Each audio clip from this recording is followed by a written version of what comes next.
My name is Elizabeth. Until a few months ago, I believed my family was solid, unbreakable. My sister and I grew up sharing everything, our toys, our dreams, even our fears. When Grandma passed away, it felt like the world had shifted. She left me a generous inheritance, money she'd quietly saved for decades.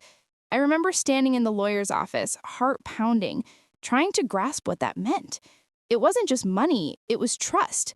Her final gift to help me start fresh. My sister, Sophie, hugged me tightly that day. She said, "Liz, we'll handle this together." Her smile looked warm, but something in her eyes flickered. Too quick for me to read then. I didn't know much about finances, but Sophie did. She worked in accounting, always talking about investments, portfolios, smart moves. So when she offered to help me manage Grandma's money, I agreed. Why wouldn't I trust my own sister? The first weeks were calm. We met at cafes, made spreadsheets, talked about what to do with the inheritance. She sounded confident, protective, even proud.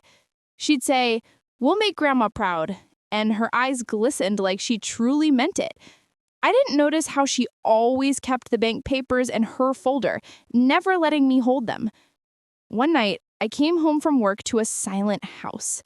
Sophie sat on the couch, scrolling her phone, smiling at something. She said, "Just checking your account. Everything's fine." My account. I didn't even have online access yet. She said she'd set that up soon. Still, I ignored the unease growing in my chest. I wanted peace, not suspicion. After all, families don't steal from each other. Do they? Weeks passed, I noticed small changes, Sophie's new designer bag, her weekend trips, and the way she avoided eye contact when I mentioned Grandma. She'd say, "Work bonus. You know how hard I grind." I nodded, pretending to believe her. Then one evening, she came home flushed with excitement. "Liz, I found an amazing investment opportunity. Trust me, it'll double what Grandma left you." Her voice carried that same charm that had always made me feel safe. I smiled weakly, not realizing I'd just handed her complete control over everything Grandma intended for me. If only I had checked the bank statement that night. But I didn't, because love, especially family love, blinds you until it's far too late. That's when it began, the slow, quiet theft I never saw coming. It started with a single email. A monthly statement from the bank that somehow slipped into my inbox instead of Sophie's. I opened it casually until I saw the balance. Half of what Grandma left me was gone. My pulse quickened. Maybe it was a transfer, maybe a temporary hold. I told myself not to panic, but my fingers were already trembling as I scrolled through the transactions. There it was. Multiple withdrawals, each under my signature.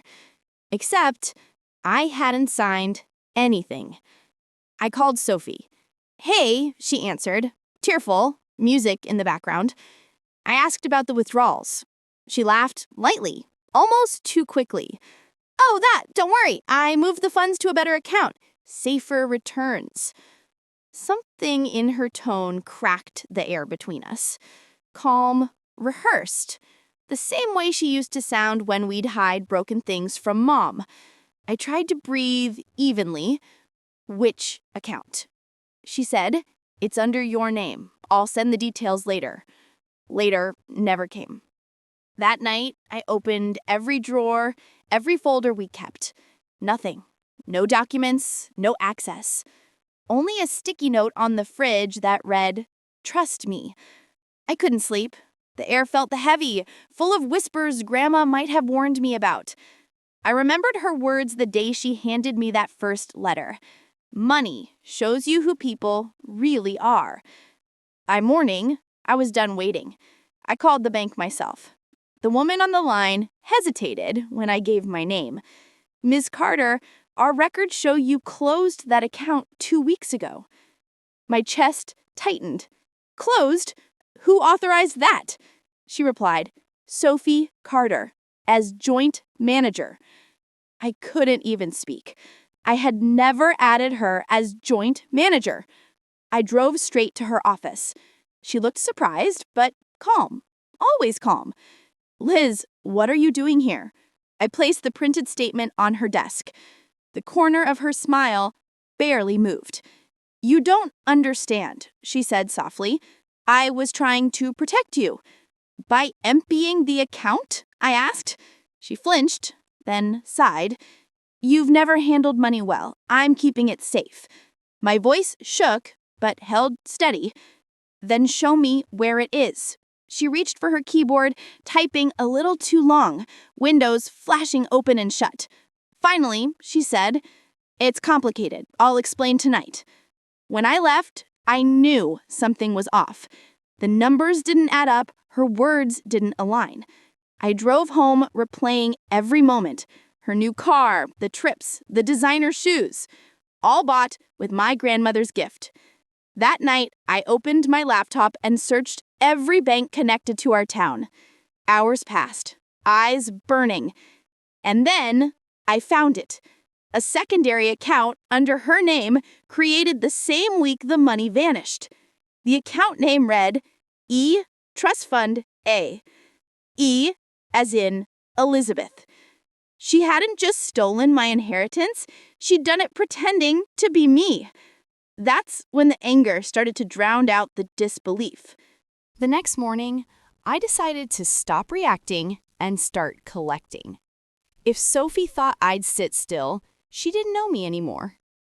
I began with Grandma's old records, bank slips, tax letters, anything that still carried her handwriting. Each paper smelled faintly of lavender, every note ended with her tiny heart doodle. It calmed me, even as my stomach churned with anger. I needed evidence, real proof, something no one could explain away with charm or excuses. I called the bank again, different branch, different clerk. "Could you confirm the beneficiary contact for the Elizabeth Carter Trust Fund A?" Silence. Then a careful voice. "That account lists a secondary email, ma'am, sophiecarterfinance@mail.com. My pulse hit my ears.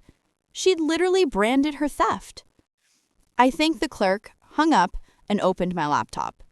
Every file, every email I could recall sharing with Sophie, downloaded. Receipts, transfers, digital signatures. I built a folder called Truth. Around midnight, I drove to Grandma's lawyer. Mr. Harland had known our family for decades. His eyes widened when he saw me at the door. "Elizabeth, you look pale. What's happened?" I handed him the printed statements. "I think my sister moved the inheritance." He adjusted his glasses, scanning the pages. "This signature, this isn't yours." He turned his monitor so I could see.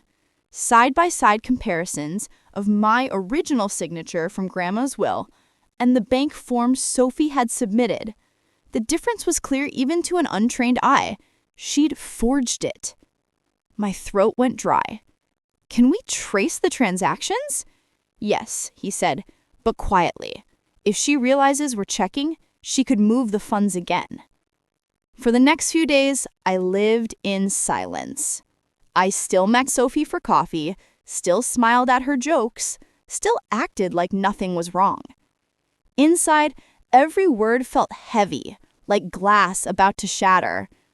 I memorized the way she held her phone angled away, the way she hesitated when I mentioned Grandma. I started taking photos, her new watch, her car, the boutique receipt she left in the trash.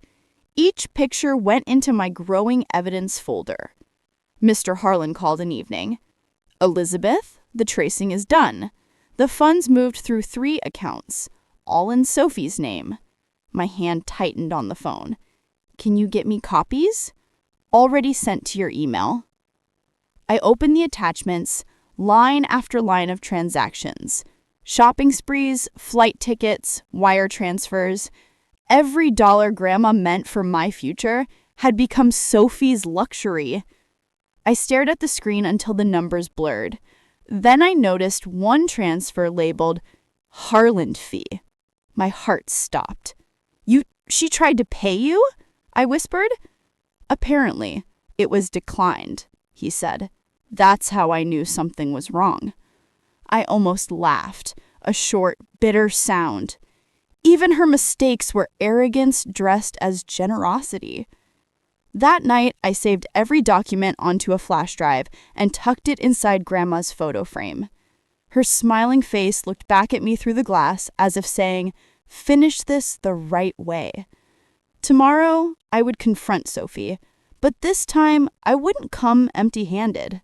The next morning, the sky looked too calm for what I was about to do. Sunlight spilled through my kitchen window as I stared at the flash drive in my hand. Every receipt, every forged signature, every transfer. I texted Sophie. "Lunch? Just us?"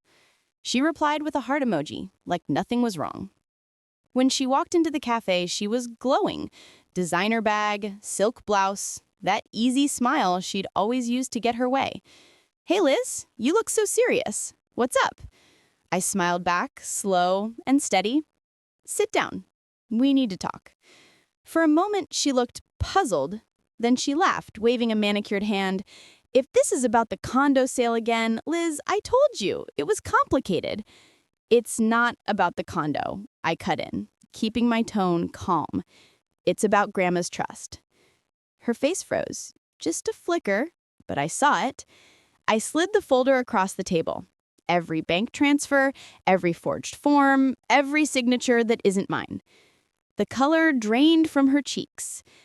How did you even... "Doesn't matter," I said softly. "You did this, Sophie. You took it all." For a second, silence hung heavy between us, broken only by the hum of espresso machines. Then she whispered, "You don't understand. I was supposed to have that money. Mom and Dad always gave you everything." "No," I said, leaning forward. "Grandma gave us both everything. You just couldn't stand to share it." She tried to laugh again, but her voice cracked.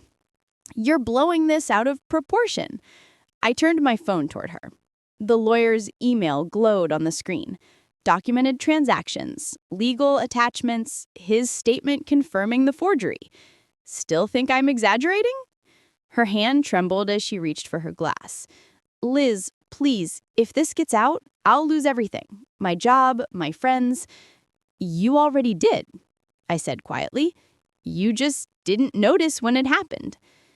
Around us, people were laughing, sipping coffee, completely unaware of our imploding world. I took a breath, steady and final. "I've already filed a report. The bank knows, so does Mr. Harland." She blinked fast, her voice barely audible. "You wouldn't."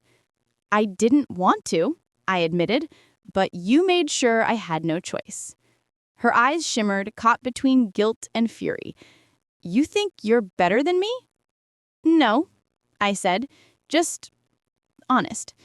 I stood up, sliding the folder back into my bag. "The police might call you today. You should probably answer." I walked out into the daylight, the doorbell chiming behind me. My heart pounded, not from fear anymore, but from release. Months of doubt, anger, and disbelief unraveled into one clear thought. I'd done what Grandma would have wanted. As I reached my car, my phone buzzed. A message from the lawyer. "Funds frozen, case proceeding." I closed my eyes, exhaling. For the first time since Grandma's death, I felt like I could breathe again. But deep down, I knew this wasn't just about money. It was about the kind of person I refused to become. Sophie had stolen from the family, but she'd never steal my peace again. Weeks passed since the confrontation, but the tension slowly faded.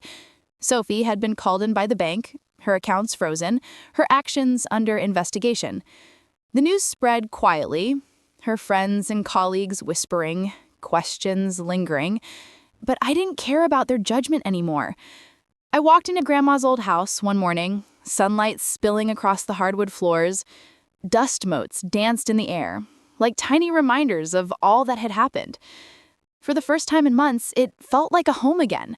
Not just a building, but a space that carried history and love. Mr. Harland had helped me reclaim control of every dollar Grandma left me. Transfers were reversed, accounts secured, and legal measures taken so Sophie couldn't touch a cent. Justice wasn't loud. It was exact. I took a deep breath, letting it fill my chest. The weight of betrayal was still there, but it no longer controlled me. I realized that holding on to anger didn't honor Grandma's memory. It only kept me trapped. Slowly, I began to rebuild my life. I started volunteering at the community center Grandma loved, helping families like ours who needed guidance. I rented a small apartment nearby, cozy and bright, where every morning I could see sunlight hitting the windows, reminding me that honesty and effort mattered more than money. Sometimes I thought about Sophie, about the sister who betrayed me, thinking she could get away with it, and I realized that her downfall wasn't about punishment. It was about truth. Once the truth comes to light, it has a way of correcting itself. I kept the flash drive tucked safely in a drawer, a reminder that vigilance and courage mattered, and that sometimes love for yourself means standing up when others fail to act. Most nights I would sit by the window, sipping tea, thinking about Grandma and the lessons she quietly taught me. She said, "Money shows who people really are." I finally understood. The inheritance wasn't just a gift, it was a test of integrity, and I had passed it. Elizabeth Carter's life wasn't perfect, but it was hers. And for the first time, she felt free, unburdened, and stronger than she had ever been. The betrayal was painful, the exposure dramatic, but the ending? Entirely mine.